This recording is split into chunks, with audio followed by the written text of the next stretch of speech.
بحمد اللہ تعالی حج کے ایام شروع ہو چکے، اس معنی میں کہ مختلف ممالک سے حج پروازیں شروع ہو گئی ہیں، اور پاکستان سے بھی الحمدللہ حج کی پروازوں کا آغاز ہو گیا ہے اور لوگ اللہ کے حضور حاضری کے لیے جا رہے ہیں۔ وہ خوش نصیب شخص ہے جس کو اللہ پاک حج کی توفیق عطا فرمائے۔ نبی کریم صلی اللہ تعالیٰ علیہ وآلہ وسلم نے ارشاد فرمایا کہ حج جو ہے وہ پچھلے سارے گناہوں کا کفارہ بن جاتا ہے۔ ایک تو حج کرنے کے لیے جائیں تو یہ نیت لے کر جائیں کہ اللہ پاک میرے گزشتہ گناہ معاف کرے، اور آئندہ تائب ہو کر آئیں کہ ہم نے انشاءاللہ گناہ نہیں کرنے۔ دوسری بات یہ کہ حج کا مقصد اللہ کی رضا کا حصول ہونا چاہیے۔ یہ جو تماشا چل پڑا ہے کہ جی پاسپورٹ پر ویزا لگ گیا تو پہلے اس کی تصویریں فیس بک پہ شیئر کریں گے، پھر ٹکٹ بن گئی تو اس کی تصویریں شیئر کریں گے، پھر بورڈنگ پاس کی تصویریں، اور پھر جناب جگہ جگہ پہ کھڑے ہو کر جناب احرام کی تصویریں اور ٹینٹ والی تصویریں اور بغیر ٹینٹ کی تصویریں۔ تو یہ مطلب ہر چیز کو فیس بک پہ ڈال کر اگر ہم نیکی سمجھ رہے ہیں کہ اس سے ہمیں نیکی ملے گی تو یہ ہماری خام خیالی۔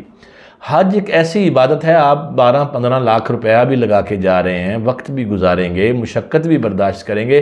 اور اگر خالی ہاتھ لوٹ آئے تو کیا حاصل؟ تو جہاں بھی احادیث مبارکہ میں عبادت کا ذکر آیا تو اکثر جگہ پر ساتھ ایمان و احتساباً کے الفاظ آئے کہ ایمان کی حالت میں اور اللہ سے ثواب طلب کرنے کے لیے، اللہ کی رضا کے لیے کرے۔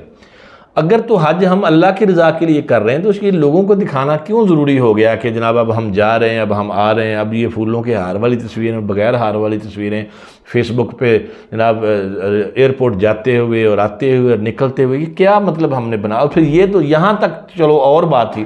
وہاں پہنچ کر جو ہاتھ بیت اللہ شریف کے سامنے دعا کے لیے اٹھنے چاہیے، اللہ کے حضور گڑ گڑانے کے لیے ہاتھ بلند ہونے چاہیے، ان ہاتھوں میں موبائل ہے اور سیلفیاں بن رہی ہیں، اور جناب کال کر کے دوران طواف جہاں چاہیے کہ ذکر و اذکار کیا جائے، اللہ سے اپنے گناہوں کی رو رو کے معافی مانگی جائے، وہاں جناب کال کر کے کسی کو لائیو دکھایا جا رہا ہے، کسی کو کچھ کہا جا رہا ہے، تصویریں بن رہی۔ خدا کے لیے یہ عبادات کو عبادات رہنے دیں، ان کو شغل میلہ نہ بنائیں، ان کو دکھاوا نہ بنائیں، اور حج جو ہے یہ محض ایک سٹیٹس نہ بنائیں کہ جی فلاں نے کیا تو ہم نے بھی کر لیا۔ حج ایک ایسی عبادت ہے جو رسول کریم صلی اللہ تعالیٰ علیہ وآلہ وسلم نے فرمایا، حج گناہوں کو ایسے جلا کے صاف کر دیتا ہے جیسے بھٹی میں لوہا ڈالا جاتا تو اس کا زنگ صاف کر دیتی ہے، ایسے حج بندے کو صاف کر دیتا۔ تو وہاں تو جانا ہے اپنے گناہوں کی معافی کے لیے، نہ کہ دکھاوا کرنے کے لیے۔